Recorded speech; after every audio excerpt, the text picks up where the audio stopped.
खुलुमबाय लोगोफोर बयखौबो बड' एसएम आपडेटआव बरायबाय। आसा खालामो गासिबो मोजाङैनो दं। दिनै 7 मे बाराया शुक्रबार। नोंथांमोननि सेराव बर' रादाब लानानै फैबाय। अन्नानै भिडिअखौ जोबजासे नायलांदो। फैदो बिदिबा दिनैनि खौराङाव। गिबि रादाबाव दं बिजनी टाउन मिउनिसिपेलिटिनि मासिगिरि महरै 17 नं सुबाइजार बियाबनि बारग' एमसिएलए गुनेश्वर गयारीखौ सायख'बाय। बिथाङा दिनै समायखिरा लाबाय। बे बाथ्राखौ ससियेल मिडियाजों मिथिहोदों। कर'ना भाइरासनि नेगेटिभ रिपर्टनि अनगा मिरुनि मन्थ्रिखौबाबो रायजोआव हाबनो होनाय जानाय नङा होनना सोनाब बंग'नि गिबि मन्थ्रि ममता बेनार्जीआ गोख्रोङै बुंदों। सोनाब बंग'नि खुंथाय गोहोआव फैफिननो हानाय ममता बेनार्जीआ खामानियाव आखाइ होजेनबाय। बेयो कर'ना भाइरासनि साग्लोबसारनायखौ दबथायनो थाखाय मोनसे गोरा आयेनारि नेमखान्थि फोसावबाय। बेयो रोखा खालामबाय दि कभिड-19 नेगेटिभ रिपर्टनि अनगा रायजोआव रावखौबो हाबनो होनाय जानाय नङा। बेयो मिरु मन्थ्रि एबा जायखिजाया सुबुङानो जाया मानो। मख'नो गोनांदि माखासे सान सिगाङाव जालांनाय बेंगल बिधानसभा बिसायख'थियाव ममता बेनार्जीनि दोलो तृणमूल कंग्रेसआ गोग्गोमैनो देरहासारनायखौ मोननो हादों आरो ममताया थामथि खेबनि थाखाय गिबि मन्थ्रिनि मासिखौ लानानै गोहो सालायजेनबाय।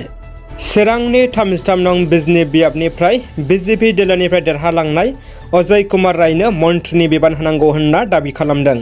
मोनसे खौरांगिरि मेलनि गेजेरजों बिजनी हालामनि गुबुन गुबुन हारि माहारिनि फरायसा आफाद दोलो गौथुमफोरा जथायै बिजनीखौ जौगासार होनो थाखाय अजय कुमार रायनो आसामाव मन्थ्रि होनांगौ होनना दाबि दैखांदों। बेराफारसेथिं बिटिआरनिफ्राय आसामाव साबेसे मन्थ्रि मोनगोन, सोर मोनगोन, माबे दोलोआ मोनगोन दासिम रोखा मिथिनो मोननाय जायाखै आरो बे बाथ्राया खोब चर्चा जादों। दानिया फैदो गुबुन मोनसे खौराङाव।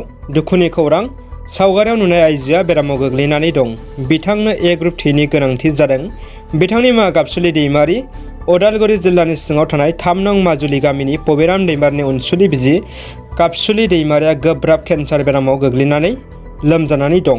बिथांखौ गुवाहाटीआव थानाय बि बरुवा केन्सार इनस्टिट्युटआव फाहामथाय होगासिनो दं। बिथां गाबसुलि दैमारिनो ए ग्रुप थैनि गोनांथि जादों, बेनिखायनो रायजो राजाफोरनिसिम मदद बिहरदों।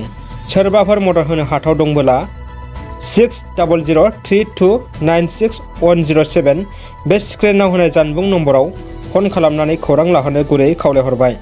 आसामाव एनडिए दैदेननाय जथाय दोलो बिजेपि, इजिपि आरो इउपिपिएलनि सरकार दासिगोन। नाथाय गिबि मन्थ्रिया सोर जामारगोन?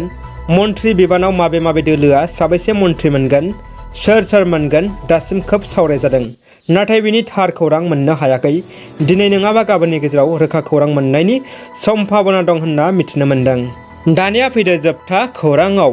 बुहुमनि बबेबा हादरनि थाखाय खैफोद फैनो हागौ। चाइनाया गाव हगारनाय रकेटनि कन्ट्रलखौ खोमादों। बुहुमनि जायखिजाया बाहागोआव गोग्लैफैनो हागौ होनना रयटार्सनि रिपर्टआ फोसावदों।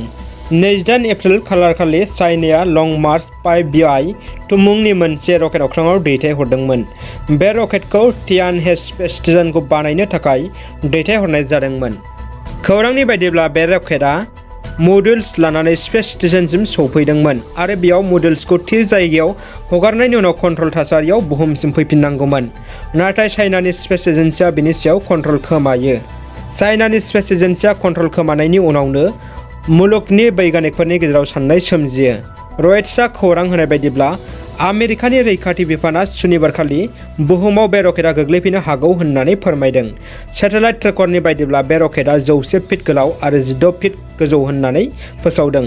हावार्डनि बैगानिक जनाथन मैकड'वेलआ रयटार्सखौ फोरमायनाय बायदिब्ला दासान्दि सेटेलाइटनि लामाया निउयर्क, माद्रिद, तामिनबा निउजिलेन्डनि फारसे दं होननानै। बे फारसेथिं बे रकेटआ जायखिजाया समावनो गोग्लैहैनो हायो। हमना लानाय जादों दि रकेटआ लैथो एबा सुबुं थानाय जायगायाव गोग्लैनो हागौ होननानै। बेजों लोगोसे मैकड'वेल बिथाङा बुङो दि बुहुमनि हा बाहागोनि खाथि सौफैनाय समाव रकेटनि गोबां बाहागोआ अर जोंखांनोबो हागौ होनना फोरमायदों। लोगोसे बे रकेटनि माखासे बाहागोआ बुहुमनि जायखिजाया जायगायाव गोग्लैनो हायो होनना फोसावदों। सेटेलाइटआ ट्रेक खालामनायनि बायदिब्ला बे रकेटआ सेकेन्डफ्रोमबो 4 मिल गोख्रैथिजों बुहुमनि फारसे फैगासिनो होननानै। दिनैनि रादाबा एसेनोसै लोगोफोर। रादाबखौ मोजां मोनबायब्ला अन्नानै लाइक, कमेन्ट खालाम आरो लोगोफोरनो फेसबुक, वाट्सएप शेयार खालाम। लोगोसे चेनेलाव गोदानब्ला बड' एसएम आपडेट इउटुब चेनेलखौ साबस्क्राइब खालामनानै ला। उननि समाव जाहाथे बेबायदिनो गोदान बर' रादाबफोरखौ नोंथांमोना मोननो हायो। गोजोन्थों।